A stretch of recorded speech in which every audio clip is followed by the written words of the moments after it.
Muy buenas. En la confluencia de 4 galaxias, marketing, datos, tecnología y derecho, hemos creado este espacio, donde entrevistaremos a CMOs, CDOs, CPOs y otras criaturas salvajes de procedencia dispar. Yo soy Sergio Maldonado y esto es Masters of Privacy en castellano. Hoy tenemos con nosotros a Laia Bertran. Laia trabaja en Londres como Senior Associate de Estrategia de Protección de Datos en el área de Servicios Legales y de Compliance de PwC. Empezó su carrera profesional como procesalista y tiene un LLM en Derecho de la Propiedad Intelectual, pero lleva dedicada al Reglamento General de Protección de Datos, o GDPR, desde el momento previo a su entrada en vigor. Con Laia vamos a cubrir aspectos fundamentalmente legales, de solapamiento entre tecnología, marketing, datos y privacidad, que son los 4 vértices de este podcast. A continuación abordaremos la normativa aplicable a cookies, el reciente fracaso del reglamento e-privacy, o de protección de datos en el marco de las comunicaciones electrónicas, e incluso la muy criticada guía para el uso de cookies de la Agencia Española de Protección de Datos. Vamos a ello. Laia, muy buenas. Hola, muy buenas. Gracias por venir a este podcast. Gracias a ti por invitarme. Un placer. Te voy a empezar preguntando por las cookies. Las cookies tocan todos los palos, toda la gente de marketing entiende lo que son, la gente de datos entiende lo que son y el abogado ya está obligado a entenderlo. Correcto. Y ahora en España no has estado muy cerca de esto, pero ha salido una guía, bueno, ahora no, ha salido ya hace unas semanas, unas directrices. Una guía de cookies, la segunda que sacan. Había una primera allí por 2013, con la entrada en vigor del 22.2 como consecuencia de ePrivacy 2, que ya no sé cómo llamarlo, protección de datos en el contexto de las comunicaciones electrónicas, y ahora tenemos otras. Entonces, es un buen momento para abrir ese melón otra vez y pensar cómo crees que se ha quedado, a tu juicio, dónde ves que se ha quedado la pelota, ahora que parece que el reglamento ePrivacy, por el que tanto esperábamos, se nos ha quedado congelado otra vez. Pues es una muy buena pregunta, también muy difícil. Y lo primero que se me acaba de venir ahora a la cabeza es que, al menos en la agenda del Comité Europeo de Protección de Datos, en la agenda de diciembre salía como puntos a hablar el tema precisamente de las cookies y la implementación nacional que está habiendo en el tema de las cookies, que entiendo que se refería a las diferentes directrices que se han estado publicando. Y estuve mirando, estuve siguiendo, ¿no?, con mucha atención a ver luego que los puntos que siempre publican de sus meetings, y no salió nada. O sea, parece ser que no tuvieron tiempo de hablarlo, con lo cual la esperanza es que lo hagan en las próximas reuniones que tienen mensuales. Pero creo que a lo mejor esa es una pequeña solución a las diferentes directrices que han estado saliendo y que pueden llevar a mucha confusión a las empresas que están intentando adaptarse a todas ellas al mismo momento, y a pesar de que a lo mejor no en todo difieren, sí que hay puntos muy delicados en los que las empresas van a tener que analizar bien cuáles siguen y cuáles no. Claro, es que aquí, a ver, en un contexto en el que el consentimiento está definido a nivel paneuropeo, porque consentimiento por 411 y todo lo que sigue es GDPR, y en el que la propia actividad, la cookie, trate o no dato personal, sigue yendo por ePrivacy, directiva y con su implementación nacional, pues hay un problema, porque es verdad que las directrices, ¿qué es lo que aporta valor de unas directrices nacionales, aparte del idioma? Cada vez menos, porque cada vez somos más conscientes de que esto es paneuropeo. Y de repente tenemos a la ICO diciendo que ciertos tipos de cookies pues representan menos amenaza, la CNIL, que lleva años publicando unas condiciones para cookies analíticas, que a mí me han tocado mucho la fibra en años pasados, y de repente la guía española, que ha sido muy criticada en entornos internacionales por su relajación, vamos a decir, en el tratamiento del consentimiento, e incluso aceptando el mero scroll como consentimiento válido. No sé qué has visto tú de esto.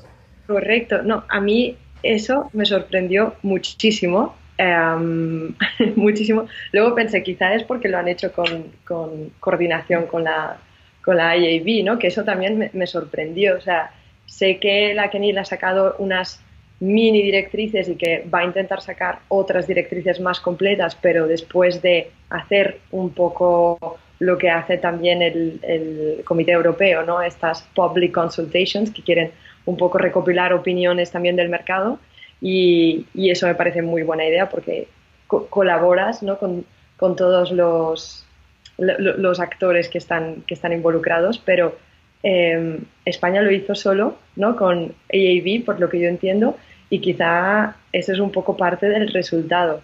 La grande sorpresa de que se refieren a que el consentimiento tiene que ser a nivel de GDPR, pero al mismo tiempo lo que dices tú, o sea, aceptan que un mismo movimiento con el ratón, siempre y cuando se haya informado al usuario de que ese movimiento, ¿verdad?, va a prestar consentimiento, pero eso me parece una información poco claro, poco transparente, que seguramente vas a tener que leer bastantes líneas antes tú no entiendas cuál de mis movimientos va a significar un consentimiento. Entonces, que eso sea un consentimiento como el que se entiende libre, ¿no? Libremente dado de GDPR, un poco por los pelos. Sí, sí, inequívoco, que cuesta del español también, el no ambiguo en inglés se ha traducido como inequívoco en castellano. Es verdad que eso sea un consentimiento inequívoco. Claro. Y lo peor de todo es que venimos de una sentencia, pocas semanas antes de la guía, se había hecho pública una sentencia del Tribunal de Justicia de la Unión Europea, el Planet 49, donde precisamente quedaba claro esto. No se había llegado al detalle de decidir qué era consentimiento, cómo se formulaba específicamente el consentimiento, pero sí había quedado claro que no valía este tipo de consentimiento implícito. Correcto, sobre todo esas tipos de cajitas, ¿no? Las pre-check boxes que llaman, y para mí esto es otra manera, ¿no? Parece ser que la agencia española vuelve al opt-out en este sentido, más bien que al opt-in, que es lo que busca el GDPR, ¿no? Una de las cosas que me sorprendió mucho también de la guía de la EDPD fue que, así como la ICO te dice muy claramente, a pesar de que tú a lo mejor tengas los dos botoncitos, aceptar y rechazar cookies, ¿no? Aceptar y más información y rechazar un modelo así, tampoco está bien que tú tengas, por ejemplo, el de aceptar más grande que el de rechazar, de manera que estás influenciando de alguna manera al usuario allá ir al botoncito ese con más colores, más grande y que simplemente te da la inercia de clicar ahí, ¿no? Y claro, luego sale la DPD y lejos de esto, no lejos de incluso copiar un poco este matiz que a mí no se me había ocurrido y me pareció un buen matiz, porque sí que es verdad que también como usuario, ahora ya me pongo en la piel de usuario, cuando ves esto tienes una cierta inclinación natural, pues que la DPD diga simplemente, sí, ni tan siquiera con ese matiz, simplemente con un aceptar solo ya estamos conformes, o ni tan siquiera con el aceptar, con un mismo mover la barra, ¿no? Arriba y abajo es suficiente. Sí, sí, me he sorprendido. Y otra cosa que me llamó la atención de la guía, precisamente fruto o probablemente paralelo a que la IA haya acompañado a la agencia, es este preámbulo en el que se habla de las virtudes del mercado publicitario digital y de lo mucho que aporta a la economía, cuando realmente yo creo que se ha dejado de lado lo muy pernicioso que es el mercado de publicidad digital intermediada basada en cookies de perfilado de usuarios, porque al final uno de los principales problemas para la prensa libre estos días y para la supervivencia de la prensa es precisamente el mercado publicitario intermediado, aunque es otro debate, no es legal, pero me sorprende que se haya defendido con tanta asiduidad el beneficio para la economía que tenían cookies de seguimiento y compraventa de datos en mercados de publicidad digital que son altamente intermediados, abiertos a mucho fraude. Eso es verdad, pero para hacerte un poco de abogado del diablo, lo que sí que me encantó y que no lo he visto en otras guías, o sea, no lo he visto en la CNIL, no lo he visto en la ICO, es este esfuerzo, al menos un poco para explicar en los anexos de cómo funciona todo este mercado, ¿no? Y ver el real-time bidding, y era un poco confuso, yo creo, aún así ese apartado, no te digo que sea lo más claro que pudiera ser, pero sí que me gustó mucho esta pieza de educación un poco tanto a los abogados, supongo, como a los usuarios en general, y que creo que es algo que la EPD ha estado haciendo mucho durante los últimos 2 años quizá, o ya con la publicación del GDPR, o con el inicio de la aplicación del GDPR. Y, y Es verdad, sí. eso sí que me parece un punto diferencial de donde está la ICO, por ejemplo, que me parece que ella tiene un público mucho más maduro. Creo que esto mismo la ICO lo hizo un poco antes que la EPD, pero sí que creo que, o la esperanza que tengo, es que se va hacia un modelo mucho más maduro, con lo cual ojalá hacia una revisión de estas guías un poco, o sea, una vez se aclare un poco más el panorama europeo, con varias sentencias que yo creo que tienen que estar por llegar también sobre cookies. Muy bien, muy bien. Bueno, una espina que tengo yo clavada son las cookies analíticas. Yo por mi pasado trabajé mucho con cookies de medición y siempre he defendido que no es necesario perfilar a la gente para poder optimizar activos digitales o incluso optimizar campañas. Es decir, que no necesitamos llegar al dato granular para tomar decisiones y que hay una diferencia abismal entre perfilado integrado con CRM y todo tipo de sistemas de individualización y no perfilado, medición, como digo, en el anonimato para encontrar patrones y optimizar contenidos y optimizar tiempos de publicación, etc. Claro, en su día, la ICO, hace años, con la primera versión de ePrivacy, con la segunda versión de ePrivacy, donde ya estaba el opt-in, por lo tanto, después de 2009, después de ePrivacy 2, sí que habían dejado claro que no iba a ser objeto de persecución las cookies analíticas de primera parte per se. Entendiéndose por esto las cookies que servía la propia empresa que hace la medición. Con el tiempo, la CNIL francesa sacó también unas directrices en virtud de las cuales las cookies analíticas no necesitaban un faldón, no necesitaban un pop-up de consentimiento, por tanto alinear la experiencia de usuario solo para hacer algo que consideraban poco intrusivo. Y esa lista se publicó en su día, sigue por ahí, obligan a ofuscar los 2 últimos dígitos de la dirección IP, cosa que ya todas las herramientas hacen, en su día no lo hacían cuando se publicó. Obligan a no integrar el dato del perfil de individuo con el valor de la cookie, obligan a no buscar integración con plataformas publicitarias para personalización, etc. Y todo lo demás requería consentimiento. De repente ha venido el reglamento ePrivacy, artículo 8.1d, por fin, yo veía la luz, digo, ostras, el 8.1d, qué maravilla, ha pegado muchos giros, pero parecía que ya teníamos una salida para cookies analíticas y para no plantar a la gente este dichoso, molesto, insoportable faldón, cuando lo único que quiere la web es optimizar en base a datos agregados. ¿Tú qué piensas de lo que hizo la CNIL? ¿Cómo ves hacer algo así? ¿Qué te parece? Así, con el GDPR en mano, me parece que no sé cómo se ha atrevido la CNIL a sacar que las cookies de analíticas no requieren consentimiento. Creo que es una excepción que puede estar muy bien, no lo sé, reflexionada, basada en lo que tú me estás contando ahora. O sea, no digo que no hayan argumentos para eso, pero es que no lo dice en ningún lado. Es que no te lo dice ni en la ePrivacy Directive, ¿no? Que aún sigue en vigor porque, como tú has dicho, no existe aún el reglamento porque no hay manera de avanzar en la negociación y ya veremos qué pasa ahí. Pero es que tampoco te lo dice el GDPR. Normalmente la ePrivacy Directive te redige ahora el GDPR y el GDPR te lo deja muy claro que se requiere el consentimiento. Y las 2 excepciones que existen en la ePrivacy Directive, que son la de comunicación, ¿no? La de finalidad únicamente de permitir la comunicación entre el usuario y la red, y la otra que es la de prestar un servicio que el usuario haya solicitado, pero únicamente esa. Y ninguna de esas 2 te está hablando de cookies analíticas, ¿no? Entonces, esa parece ser una excepción que, bueno, han decidido ellos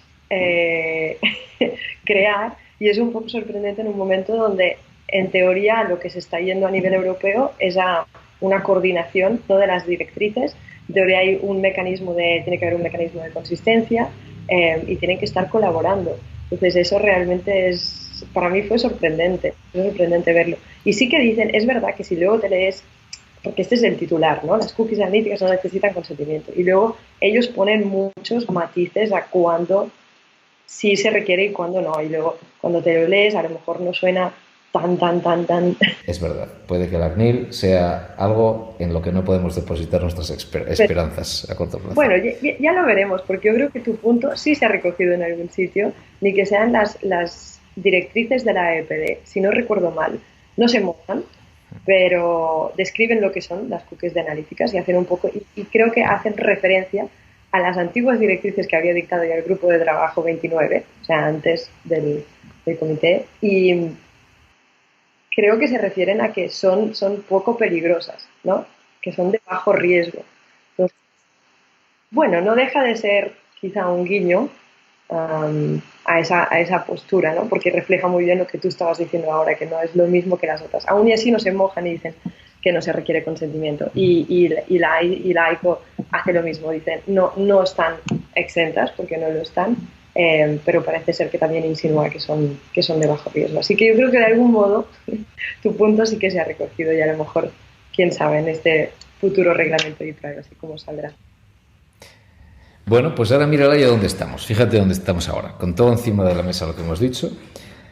Ahora preguntas a cualquier responsable de tecnología de marketing, MarTech, que está tan de moda, o de datos, o sin más CMO, Chief Marketing Officer. ¿Qué hacer con las cookies? ¿Y qué te dicen? No vamos a ser los primeros tontos, ¿verdad?, que cumplimos de verdad. Por tanto, ¿qué se está haciendo de fuera? Y sobre todo en España. Cumplir lo mínimo, sabiendo, y esto te lo comenta cualquier DPO, cualquier abogado de empresa, por supuesto cualquier CMO, porque es sabido que la agencia vendrá primero a tocar a la puerta, te ofrecerá retractarte o introducir enmiendas y poco a poco ir librando la multa. En España el mercado no está haciendo nada esperando a que los competidores lo hagan primero, sabiendo que el sacrificio en audiencia no medida o en cookies no evaluadas o en campañas no comparadas es mucho más duro, mucho mayor que el valor potencial de la multa. ¿Tú crees que esto va en alguna dirección? ¿Tú crees que llegaremos al momento en el que la sociedad premie a la empresa por ser más transparente y facilitar más control y no por cubrirse las espaldas frente a una potencial multa? Que no sea todo cuestión de palo, sino un poco más de zanahoria por la oportunidad de negocio. Es que claro, yo soy muy ilusa, pero yo creo que sí. Soy muy ilusa y creo mucho en la protección de datos y es algo que realmente me preocupa. Porque creo que no somos conscientes y yo seguramente seré la primera en no ser conscientes en otros ámbitos, porque quizá no los veo de tan cerca y muchas veces me ha pasado esto teniendo conversaciones con amigos que una vez les dices, oye, pero ¿te has parado a pensar que esto y lo otro? Ostras, no, esto me da mucho miedo, ¿no? Entonces ya ahí como que lo piensas dos veces, estos botoncitos de aceptar y más que el controlar tus datos, esto que se está poniendo un poco de moda de monetizar tus datos, ya no voy ni tan siquiera a monetizarlos, no voy un poco a tener el control de tus datos, que creo que es la finalidad que al final tenía el GDPR, devolver el control a los usuarios. Y yo sí que he empezado a ver algunas páginas donde está puesto muy claramente estos anuncios de cookies y donde yo como usuario puedo escoger. Y a mí sí que me crean el efecto un poco marketingiano de me gusta esta empresa, puedo confiar más en esta empresa. Y a lo mejor ya no un poco tan tonta y hasta te dejo medir cosas sobre mí, ¿no? A lo mejor hasta me interesa. Y esto tenía en algún debate he escuchado gente que me decía, bueno, es que a mí me parece un muy buen servicio, ¿no? Me parece un muy buen servicio que si yo estoy interesada en tal tema, me lleguen anuncios de tales temas o me lleguen enlaces a otras páginas que realmente me pueden interesar. Y eso es muy válido y me parece muy bien, es verdad. Creo que lo importante es que tú puedas escoger, porque habrá cosas que a lo mejor buscas y que realmente te interesa saber información durante 3 meses más y luego esto también lo puedes volver a revisitar, tendría que ser posible. Y hay cosas que a lo mejor buscas un día porque te lo ha pedido no sé qué amigo o tus padres y tal y haces una búsqueda así rápida y no te interesa nada más y ves que constantemente te está saliendo cosas de ese tema y es un poco esa persecución, ¿no? Ostras, ya han creado este perfil sobre mí y ahora me están guiando todo el día hacia estas cosas. Y mi pregunta es, ¿y qué me estoy perdiendo? Porque me estáis guiando hacia este contenido, ¿no? ¿Cuál es el contenido que no me estáis mostrando? Entonces, a partir del momento en que yo de una manera muy fácil, muy clara, sin tener que hacer un doctorado sobre esto, pueda cambiar esto a mi día a día, adaptarlo a mi persona a nivel que yo voy evolucionando como persona también, creo que es un win-win para las empresas también. Muy bueno. Entonces, ¿no puede que haya aquí algo de, si te das cuenta, el avance social va por un lado, el avance tecnológico va por otro lado, el avance de la normativa va por otro lado? Es posible que los cambios sociales, demandando más transparencia, se adelanten a lo que sea, a la capacidad que tengamos de hacer cumplir la ley. Es decir, que a lo mejor la gente en esa búsqueda de transparencia y en valorar que no te persiga la publicidad que no quieres, sino que tú recibas aquello que te interesa, ese progreso de la gente demandando transparencia, del mismo modo que los ad blockers llegaron mucho antes que la ley, a lo mejor nos resulta en que hay un nuevo marketing donde las empresas que son transparentes y te piden el dato para usarlo de una forma que lo entiendes, no porque quieren cumplir la ley o tienen miedo a la multa, sino porque tienen miedo a que no les compres y a que te vayas a otro. Eso por un lado. Y la otra avenida que va en paralelo, que es la de la tecnología. Las cookies se mueren. Los navegadores las van capando, una tras otra. En unos meses vamos a estar sin cookies de tercera parte. Y en los entornos de lo que se llama walled gardens ya no hacen falta porque hay identidad en Google, Facebook, etcétera, Amazon. Con lo cual, ¿te parece un poco bestia opinar que a lo mejor no hacía falta GDPR ni privacy porque el propio mercado iba a llevarnos ahí? Yo creo que el GDPR sí que nace como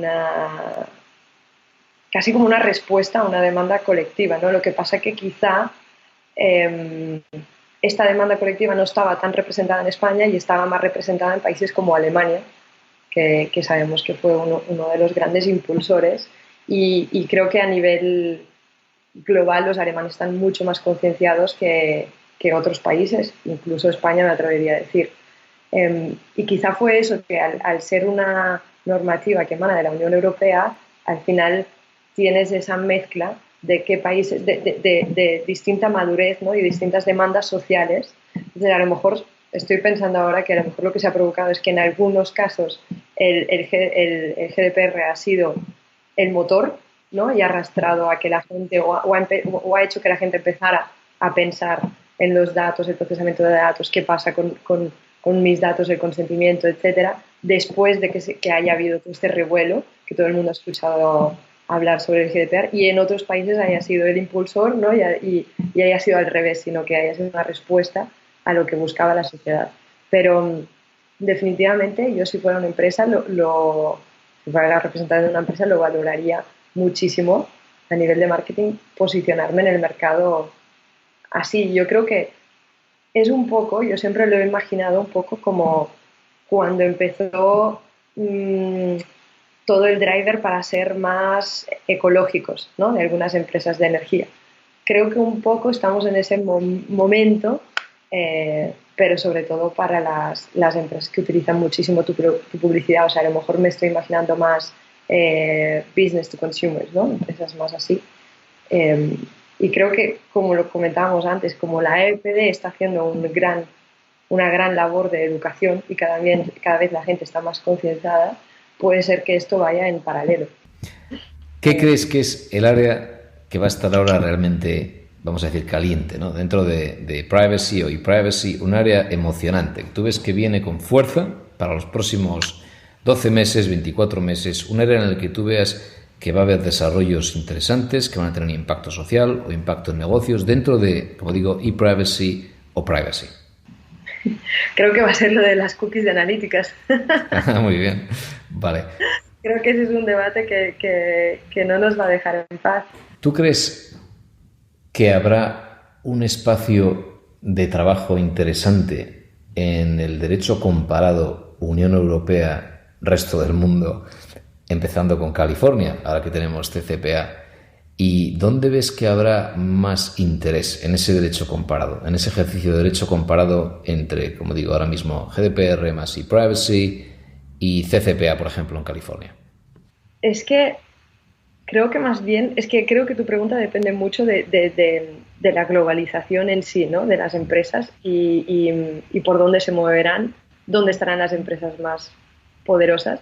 Y hasta ahora, seguramente sí, nos hemos concentrado quizá en Estados Unidos y en Europa, pero uno se pregunta si eso es un poco área ya explorada y mercado ya un poco abatido, terreno ya pisado, ¿no? Y yo ahora cuando estabas diciendo esto, claro que el CCPA es muy importante y vamos a ver si llega una normativa a nivel federal también, ¿no? En Estados Unidos.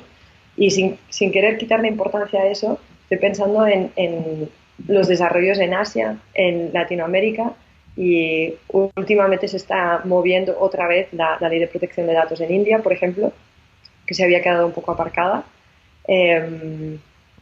Claro, muchas empresas al final yo creo que están en Asia porque en algún momento no salía muy a cuenta y si tienen muchos empleados ahí entiendo que van a tener que cumplir también con lo de ahí. Entonces, yo creo que esto depende más de cada empresa y de dónde estén establecidas. Si son globales va a ser un problemón, no realmente globales.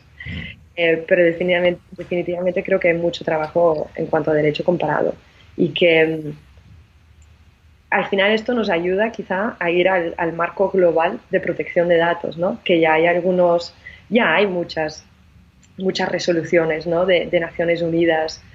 Cuando entré a mirarme el tema vi que algunas eran hasta de los 90, ¿no? Que a mí me alucinó porque era algo en lo que yo y creo que no muchos pensábamos, ¿no? En protección de datos y ya se está hablando de esto en resoluciones de la ONU e incluso de la OECD y al final lo ves un poco y el GDPR no está tan lejos, ¿no? Hay principios como de minimización de datos, ¿no? Y a lo mejor ese es el camino para empezar a ir hacia